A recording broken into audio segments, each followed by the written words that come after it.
The shaking video was one of the first videos I made, I think in 2019. And as this is one of the last videos of the course, it's one of the last ones I'm making. So we're going to recap on the shaking practice. Now, nearly everything you've learned in this course is somehow reflected in these simple 5 exercises. So we're going to go through the difference between masculine and feminine energy, understanding that our masculine principle is our spine. It's just a phallic of white column light that connects Earth, Gaia to the divine, heaven, or whatever you want to call it.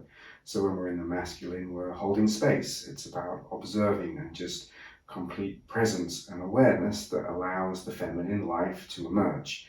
And we understand the feminine as our chakra system, our aura, our glands, our whole body, the illusion that's reflected from the masculine being able to observe.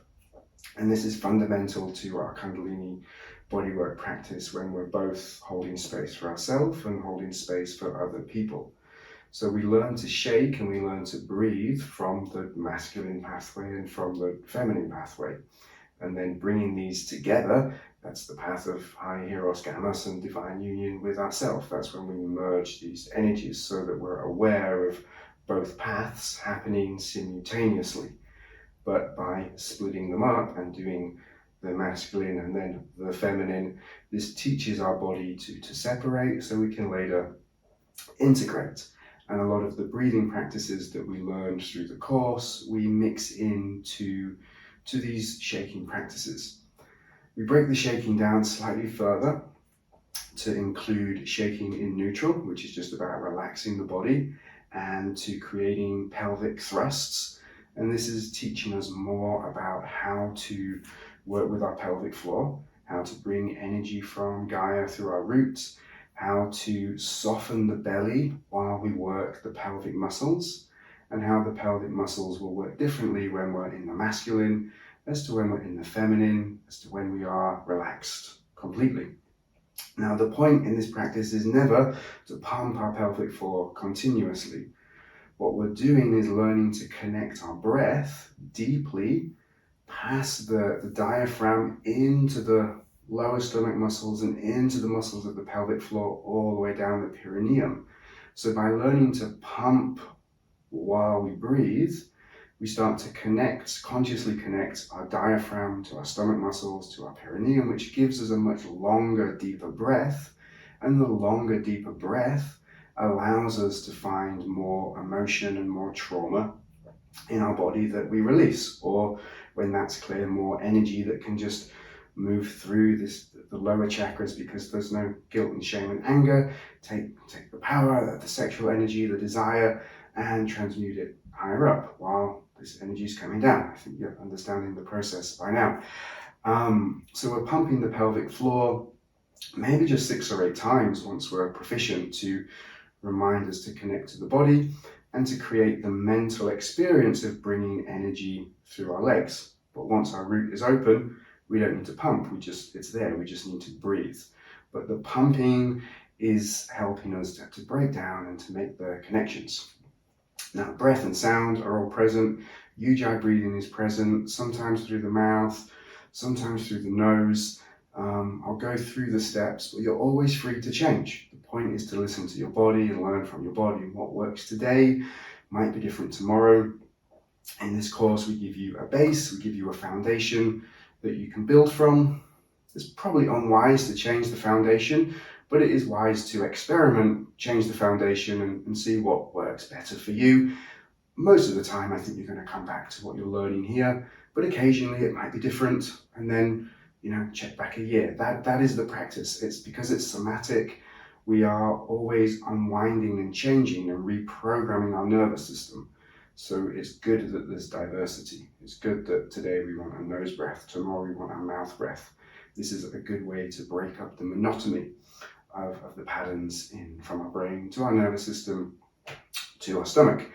I think that's everything we need to recap on. So we're going to go through the different shaking practices, and I'm going to do them much slower, and hopefully you start to put all the different pieces of the course together. So shaking in neutral, we're just tucking the hips and we're relaxing, doing nothing with my pelvic floor, nothing with my belly.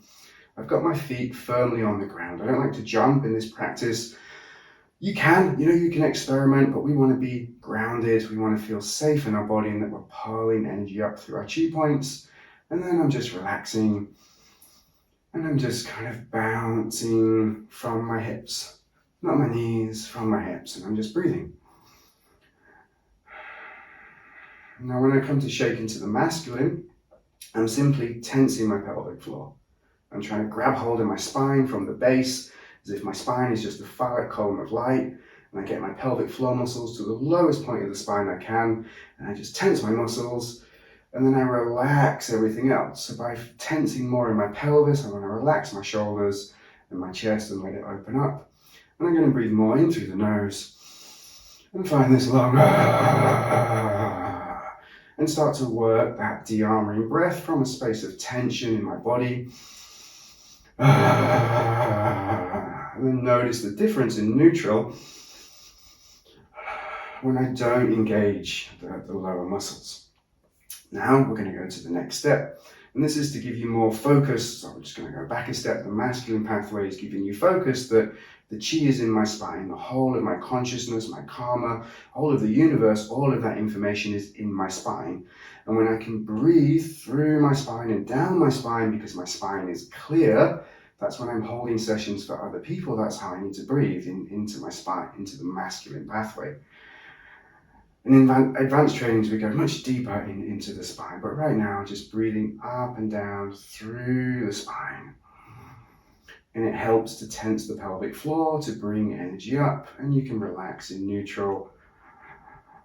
And then you'll see you're in your spine and you're in your feminine pathway. And these are places you can play. It's about playing and exploring your body with these simple fundamental concepts. So coming into pelvic thrusts, it's a little like having sex with thin air, but it's going to get the pelvic floor working, and I'm going to breathe. I breathe in through my nose, I relax, and as I breathe out, I tense my muscles. And I pump the pelvic floor. This builds a lot of energy in the pelvis, and this process of going as I breathe, it's creating a kind of vacuum effect in my solar plexus. So energy's coming up, the diaphragm is moving in a way, and it kind of starts to pack our solar plexus full of power, full of energy. You should feel like you're breathing here. Now when we move into opening the hips, this is a slightly different movement. I'm still using the pelvic floor, and I'm going to breathe in and out through my mouth, and I'm using the oxygen and the pump in my pelvis to clear the spine. So when it's in this kind of wheel and this motion here.